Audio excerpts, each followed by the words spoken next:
Pernah nggak kalian mendengar tentang cerita Pasar Setan Gunung Lawu? Cerita ini sudah menjadi mitos atau kisah urban oleh warga sekitar Gunung Lawu. Banyak para pendaki menceritakan bahwa mereka pernah mengalami hal-hal mistis pada saat mendaki Gunung Lawu. Dan banyak juga para pendaki yang pada akhirnya tidak pernah kembali lagi sampai saat ini setelah mengalami kejadian di Pasar Setan tersebut. Penasaran dengan ceritanya? Yuk kita bahas di video ini. Gunung Lawu ini terletak di perbatasan Jawa Timur dan Jawa Tengah dengan ketinggian 3.265 meter di atas permukaan laut. Selain menyimpan keindahan yang sangat luar biasa, di balik keindahan ini menyimpan misteri yang sangat menyeramkan dan menjadi buah bibir para pendaki gunung di sana. Bahkan sampai detik ini menjadi kisah horor yang menyeramkan dan penuh teka-teki.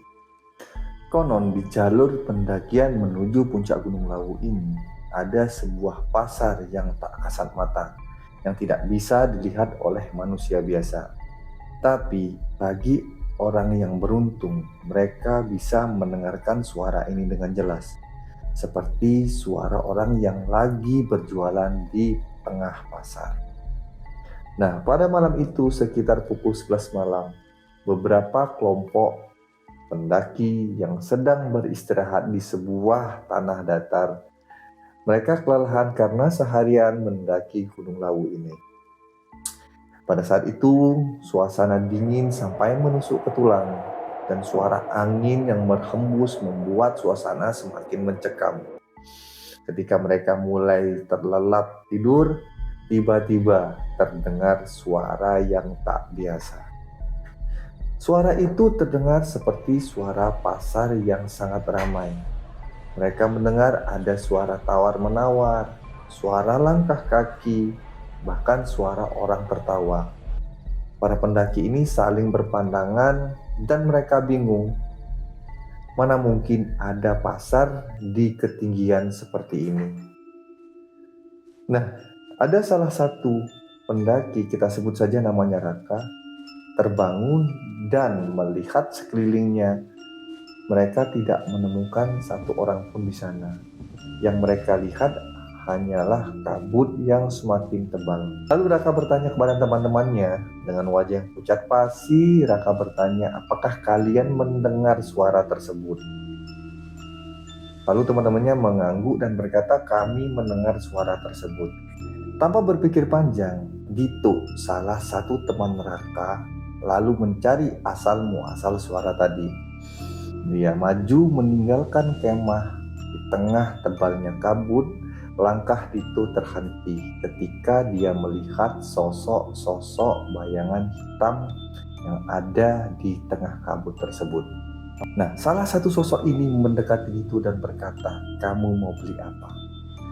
Lalu Dito mundur, kakinya terasa kaku, tubuhnya gemetar karena ketakutan. Dan pada akhirnya sosok-sosok ini mengelilingi Dito dengan tatapan kosong dan senyum yang mengerikan. Di perkemahan, Raka dan yang lainnya mendengar teriakan suara Dito. Mereka lalu mencari arah suara Dito dan hanya ditemukan jejak kaki yang menghilang di tengah kabut. Tidak ada tanda-tanda Dito di sana, dan suara keramaian pasar sedikit demi sedikit mulai menghilang. Nah, tanpa sengaja ada pendaki senior yang kebetulan berada di tempat itu. Melihat Raka yang ketakutan dan pucat pasi, lalu dia menghampiri Raka dan bertanya apa yang terjadi.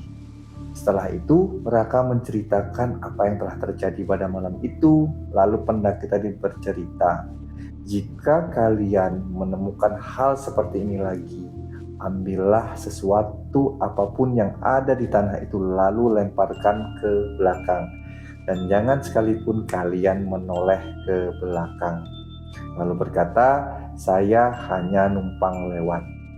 Itu sebagai tanda bahwa kalian sudah membeli sesuatu kepada makhluk tersebut. Pendaki senior ini melanjutkan cerita, dulu pernah terjadi kejadian seperti ini. Ada seorang pendaki yang mencoba mencari suara ini dan tidak pernah kembali lagi sampai saat ini. Nah, keesokan paginya Raka dan teman-temannya mencari Dito, tapi pada akhirnya sosok Dito ini tidak pernah ditemukan lagi sampai saat ini. Nah, ini adalah sepenggal cerita kesaksian dari para pendaki yang pernah mengalami hal-hal aneh mistis di Gunung Lawu. Sebagian warga sekitar Gunung Lawu percaya bahwa pasar setan Gunung Lawu ini benar-benar ada. Nah, benar atau tidaknya cerita ini, mungkin ini dapat kita ambil pelajaran. Dimanapun kita berada, kita wajib menghormati lingkungan sekitar. Karena kita tidak hidup sendiri. Mungkin dengan kehadiran kita di sana mengganggu makhluk-makhluk ini. Jadi selalu jaga sikap dan jaga omongan ketika kita di tempat yang baru, apalagi di tengah hutan dan gunung seperti ini. Nah, mungkin itu saja teman-teman sepenggal cerita tentang pasar setan Gunung Lawu ini. Mungkin teman-teman yang menyukai video seperti ini, kisah-kisah misteri, nanti akan saya bawakan di video-video berikutnya. Nah, bagi yang menyukai konten-konten seperti ini, bantu follow akun saya, tinggalkan komen dan share video ini agar teman-teman lain mendapatkan hiburan yang sama seperti kalian. Sampai jumpa di video berikutnya, saya ucapkan terima kasih.